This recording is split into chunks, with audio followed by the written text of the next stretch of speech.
All right, we're live here in Nourish, Heal, and Thrive. I'm so excited to bring you another exciting guest. We have Clifford here. Clifford and I met like 3 or 4 years ago. We're both in the same healing and awakening group run by Brent Michael Phillips. It's called Awakening Dynamics, and he's like going through some changes as well. So I think the group might change or something. But anyway, Clifford and I met, we connected, and we've been friends, and it's been a real pleasure knowing him. And I'm excited to bring you to the group, bring Clifford to the group. So, Clifford, thank you for being here today. You're welcome, Derek. Thank you for having me. This is an honor, and thank you for your kind words. So, yeah, I'll just start with my story. I'll make it pretty quick. I have been medically obese pretty much my entire life, ever since I was a child. And much of that time, doctors would use the medical term uh, morbidly obese for my body mass index, my gender, my height, my age, etc. And I guess I just subconsciously identified as that and didn't really try too hard. And mm, anyone that's been overweight for most of their life, especially from childhood, can understand that there's always that little voice in the back of your head, that thing where you just see yourself as large, as big, as fat, whatever term you would use. Even when you lose weight, you still kind of see it or feel it in the back of your mind. And it's kind of like the world is divided into two groups of people. There's the people that are overweight that look like you, and then there's the people that are at a healthy weight that don't look like you. And that just serves the framework for every single thing that happens in your life, positive, negative, and everything in between. So let's fast forward all the way to my late 20s. I've graduated from college with two different bachelor's degrees at that point. And then I joined the US Peace Corps. And the US Peace Corps was amazing. I had already studied abroad in Mexico for a year at that point, so I was bilingual with Spanish as my second language. And but I had lost it. I had learned Spanish, came back to the States. I had lost it. 4 years, 4 or 5 years after that, I joined the Peace Corps, and my assignment was the country of Guatemala. And I was so excited. It was a difficult psychological and emotional and mental transformation for me at first, because I had to relearn Spanish all over again. And I felt so angry and humiliated that I had become bilingual, and then it just slipped away and I just didn't use it. And the ironic thing is, I'm a native of Southern California, born and raised. Spanish is basically the second official language of Southern California, of the entire state of California, honestly. And so I'm from the Los Angeles area, Riverside specifically. A transformation that happened to me in the Peace Corps that I was not expecting, and this is the health aspect of this, and this is why I'm sharing this story, is that when I joined, it was January of 2010, and I finished my complete tour of duty 2 years and 2 months after the fact. We actually got evacuated. Uh, there was a lot of increase of violence, unfortunately, in the country by um, early 2012, and so the U.S. government did evacuate us. But I formed so many friendships there, lifelong friendships. I increased the health, ironically, of many people, mostly elementary age school children, over 5,500. plus school, elementary age school children, and helped instill sustainable health practices for their parents, their grandparents, in all many different communities throughout the nation of Guatemala. They invited me to help them implement a health program that came from their own government, but they just did not have enough people to do it. So that's where I came into play. I had to walk every single day. I was living at the top of a mountain range in the western highlands of Guatemala. And legally, we're not authorized to drive or operate any motor vehicles due to the safety concerns because lack of money, and then people don't maintain their vehicles, so they're largely unsafe. And that's why I had to walk everywhere. I was walking 1 hour, 2 hours, sometimes 4 hours a day, every day, 5, 6 days a week, every week for over 2 years. And I was forced, if you will, to eat the local food. And part of the contract when you're a U.S. Peace Corps volunteer is that you have to make the equivalent amount of money via a monthly stipend that your counterparts are making. So if you're stationed someplace in Eastern Europe and it's freezing cold and you live in a concrete apartment, then you make whatever amount of money they make there. If you're stationed in the middle of the Sahara Desert and it's burning up every single day and there's nothing but sand all around and you live in a little hut, you make the equivalent of however much your counterparts are making in the local currency there. I was in Latin America. I was making what a school teacher would make, which was very, very, very, very little, as you can imagine. And so part of that is in a contract so that you suffer with the people, so that you're not living like a king or a queen, so that you gain their trust, so that they'll open up to you and allow you to help them sustainably. And so that's an important detail of the story because oftentimes I could not afford to eat 3 meals a day. Sometimes I had to go without dinner because that's what my counterparts experience, and they're born and raised in that lifestyle. I volunteered to live that with them for over 2 years. And so, yeah, it changed a lot for me, for my friends down there, for my friends up here who I've shared the story with. It changed for the better, sustainably in many different ways. And so the food that was around, it wasn't all this fast food stuff. I was in a very rural village. It was chickens that were running around the day before that I ate for dinner the following day. It was vegetables that were grown right there in front of where I was living.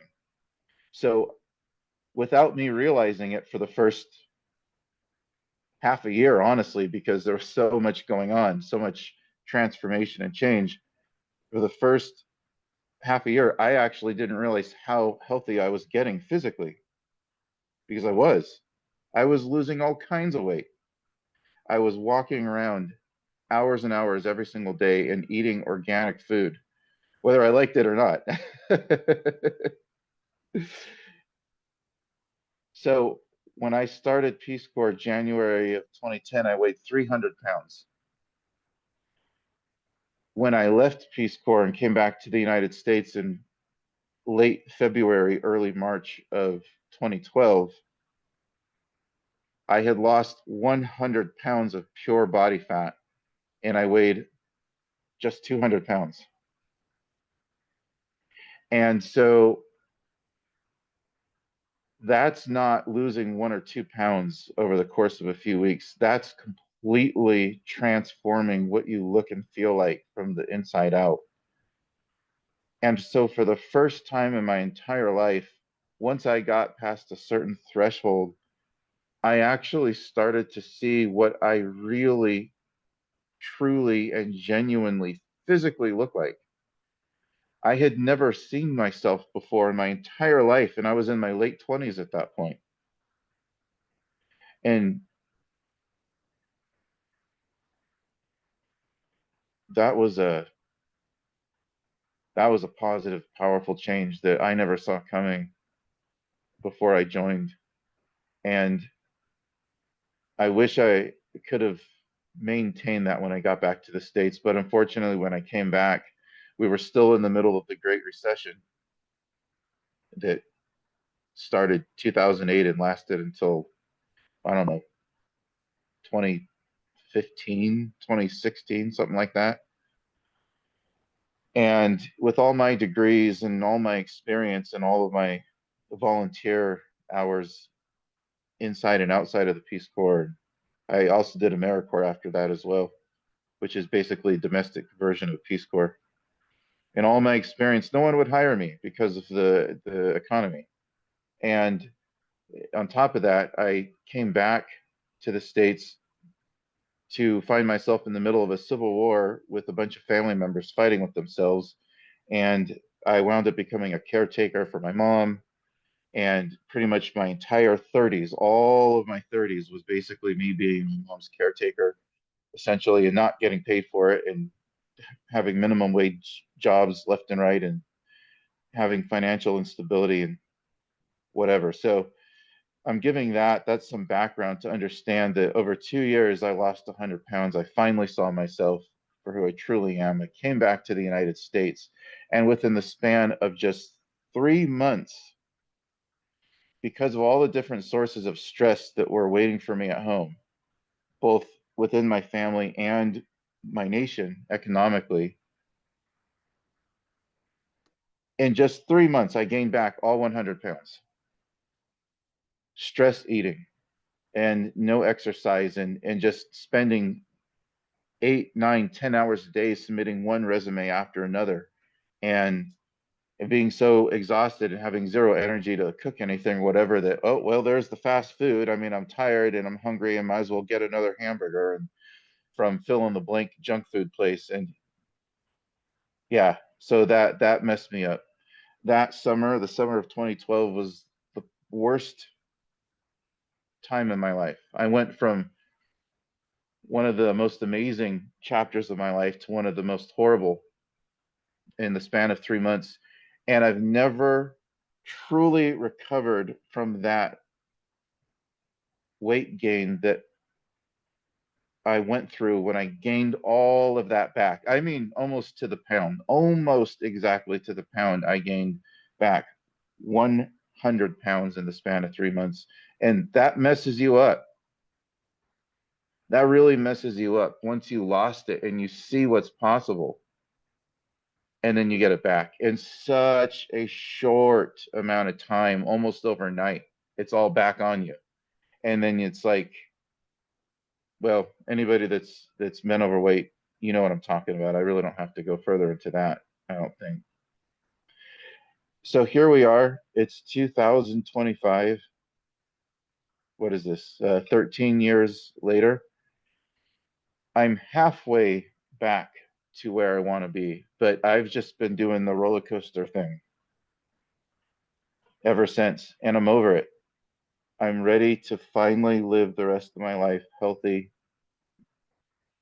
And the thing that's really interesting is that if you exclude my physical health, all of the other levels of health, psychological, spiritual, mental, emotional, everything else, I'm actually at the best and happiest and healthiest right now that I've ever been in my entire life. So my energy is happy, my energy is healthy, my outlook is good. And this is not really related to weight loss, but it's related to health, especially emotional and psychological health. Um, I've always been the kind of person where I wanted a romantic partner. And I've had plenty of sexual partners. I don't know if that's an overshare, but I think it's kind of important because I was never really happy. It was fun, it was exciting, and then the person's gone, and I just never really connected with the individual. I always wanted a romantic partner. I'm the kind of person where I want to fall in love with somebody that falls in love with me. There are 4 or 5 women that I almost fell in love with, but then I stopped it. I stopped that process because the logistics were bad. I'll just give one example because I don't want to take too much time with this, but it is kind of all part of my story. my health story. I met someone when I was in Mexico. I studied abroad there for a year from the summer of '05 to the summer of '06. And after not really connecting with anybody in the entire country romantically, just 4 days before I left the country, I had already finished all my classes. I had done my finals, had passed all my classes down there, and I was already going to come back to the States. I had a round trip ticket and I couldn't change it unless I wanted to pay like hundreds and hundreds and hundreds of dollars that I did not have at the time. So I was forced to come back to the States at the time designated on my round trip ticket. And 4 days before my flight back here, I met a local woman down there, and we were infatuated with each other, and I could feel myself falling for the first time. I understood why people use the term falling in love, at least in the English language. I felt like I was literally falling, and it wasn't scary. It was happy. It was fun. It was exciting. And just, I mean, if it's happened to you, you understand what I'm saying. There's really no words to describe it, honestly. And then I had to come back. 4 days of bliss and then immediate torture after that because she was gone. I had to come back. She couldn't afford to come here, etc. And then there was just something, a protection mechanism inside me that whenever I started to fall for someone, if the logistics were bad, maybe one of her exes comes back into the picture. Maybe she wants to have kids and I don't want to have my own children. Uh, and so we don't want the same things or whatever the case may be. I would start to fall for someone and then I would shut it down. So I've actually never truly been in love before. I'm 42, going on 43.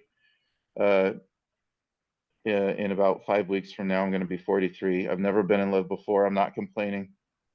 It just, that's my journey so far. And so now that you guys know that I'm the kind of person that wants to be in love, it's so ironic and so interesting that I'm actually so happy right now, even though I'm single. uh, I finally released the need to have to be with somebody. And so I don't have that ball and chain around my neck, that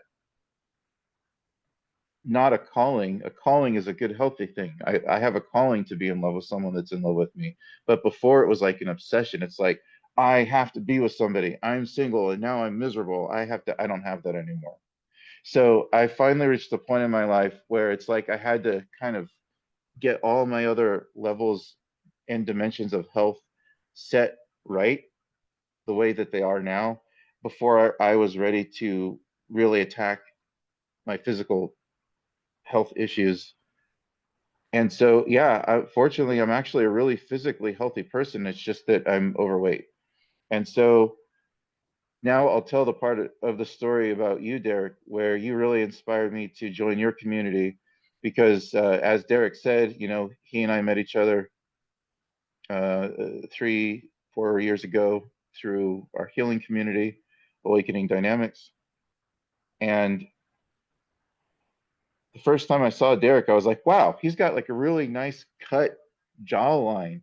Man, this guy is a very healthy man. That's definitely the kind of thing I want for myself.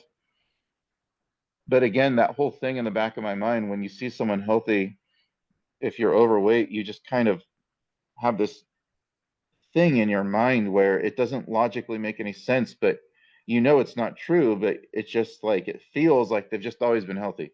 They don't have to do anything. They can eat whatever they want. They can drink as much booze as they want, party as hard as they want to, and then they just always are fit and lean without ever exercising or anything. I know that's not true. Everybody knows that's not true, but that's the psychological feeling you have when you're an overweight person.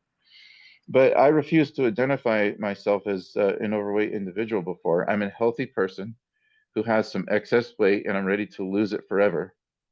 And so, Derek, when I saw that picture that you shared with the community here, where you were so overweight, I mean, it shocked me. I mean, it wasn't just like, that's interesting. No, it was like, like it was a shock, it shocked my system and it kind of like slapped me into reality of, oh my God, Derek was going through some struggles at some point in his life.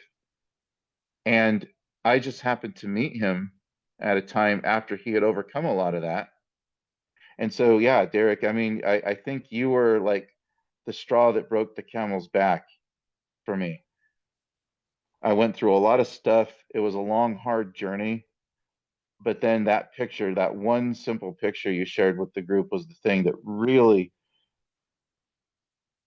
made something snap for me. And so that's why I'm here. I hope my story can inspire others. I know your story is certainly inspirational, and I'm ready to continue with your group and help out in any way that I can. And so, yeah, that's why I'm here.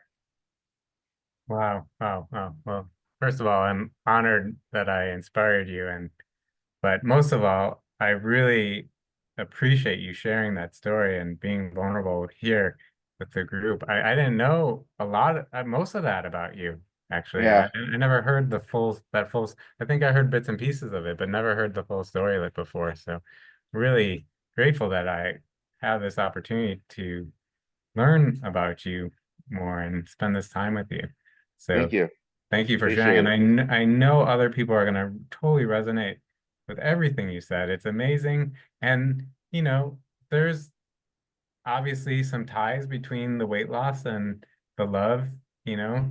So I think other people are going to resonate with that too. And so Right. everything you said was just really, really, I don't even have the words to say how I feel and how much I appreciate you sharing with us Thanks, today. Derek. I Yeah. appreciate that. Yeah. Um, it's been, I mean, I appreciate everything you said. Is there anything else you want to share before we kind of wrap this up? I don't want to take too much of your time. Um, I'd love to be a founding member of your group. Oh, awesome. Cool. All right, we'll talk Yeah. more about that when after we end the call here in the live. But yeah, thank you again for sharing and just any words of wisdom for anybody that might be listening or is watching this either live here or on the replay. Man, that's a good question. Yeah.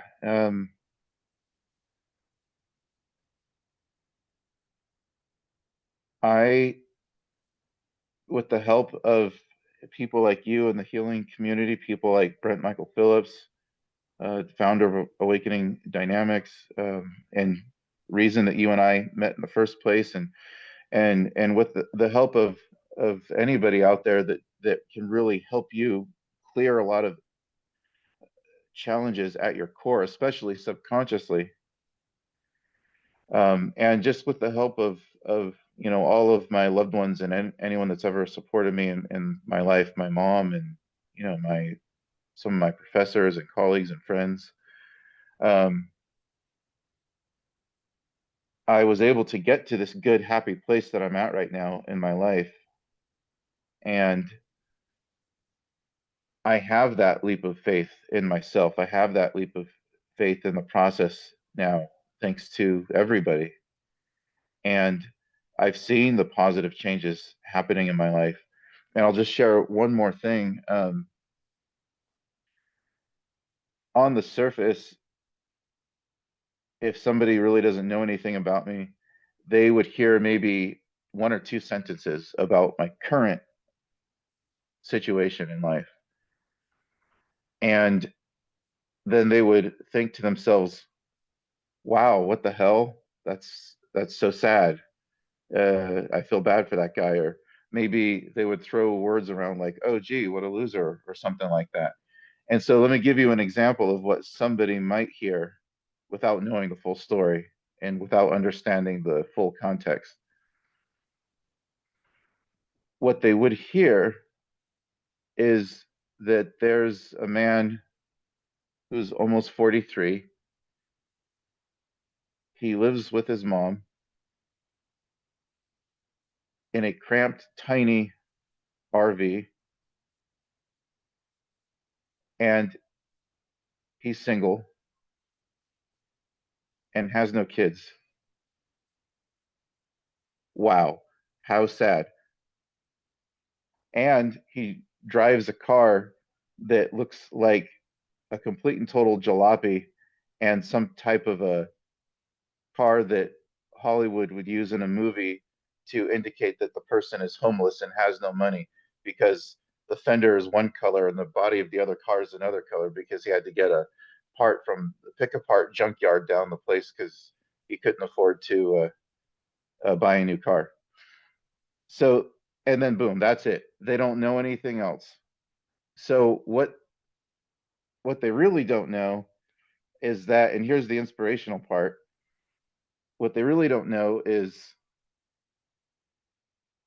with the help of supportive people and with the faith and strength in myself, I overcame all kinds of obstacles that I don't even have time to get into now. That the reason that I have some debt right now is because I've been investing in myself and I'm paying it off. I do have a good, steady, stable job now with the California state government, and I've had this job for the past 5 years.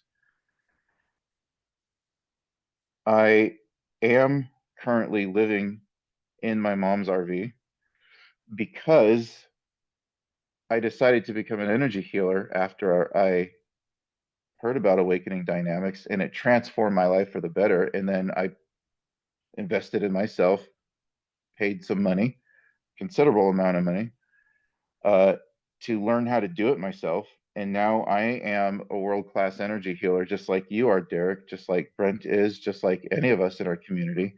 And the reason that I'm living with my mom, I actually had to move from hundreds and hundreds of miles away to actively leave where I was living so I could move in with her and help her via energy healing. And after she's been in therapy for over 20 years and making zero progress, in just 2 weeks with my help, boom, she quit therapy and she's thriving. And I'm now ready to leave her again and continue the independent life that I was living for most of my life because I feel that she's ready and she feels that she's ready. She doesn't need my help anymore because I did what I came to do. And yes, I'm single because I'm at a healthy place and I don't have the desperation anymore. And yes, it's true I don't have any kids, but that's because I'm happily, actively child free because I've been a father figure to many different types of people in my life. The children of my friends, my cousins, and even being a caretaker to my mom in a sense when she needed me so much that she couldn't even cook her own food or wash her own clothes. And so I just have chosen a lifestyle where it's time for me to focus on myself and a romantic partner in the future. And although I have had stepchildren that I loved very much in the past from past partners, I just genuinely don't want to have my own children. So that is a deeper, fuller, richer version of myself. So I don't define myself by objects. I don't define myself by that old jalopy of a car that we're actually about to turn into the junkyard and retire to the state and get paid to do so. I don't define myself by having excess weight on my body at this moment in time. I define myself by all of the good that I generate in the world and all of the good that I surround myself by good people like you who help me and which we help each other. I define myself by the happy and thriving communities that we're a part of. So that's what I would say. I know it's kind of a long-winded explanation, but I hope I was able to wrap it up at the end. And now you could take the context of that story and sort of summarize it in your mind. Don't define yourself by your weight. Don't define yourself by where you're living or what car you're driving. Define yourself by the happiness that you find within and the good that you do in the world. That's awesome. I love that. Define yourself by what you do in the world. That's great way to leave, to end it for today. Clifford, hang on for a moment after we end the live. I want to speak to you about some things, but anybody that's watching this, if you have questions for Clifford, go ahead and leave them in the comments and I'll make sure he sees them. He's not always active in Facebook, but I'll make sure he sees them. And or if I can answer them, I will. But yeah, if you have questions for him, maybe he can help inspire you. He's looking into starting a healing business. Maybe if you want to be his client, maybe you're a single lady and you're interested, let him Let me know. put in the comments and we'll make sure Clifford gets it. And if you really liked what you heard, let us know. We love feedback here. And if you want to share your story here in Nourish, Heal, and Thrive, just comment interview and we'll set up a time for you to share your story. So thank you, Clifford, and thank you everybody for watching, and we'll see you Welcome, at the Derek. next one. Thank you. Bye.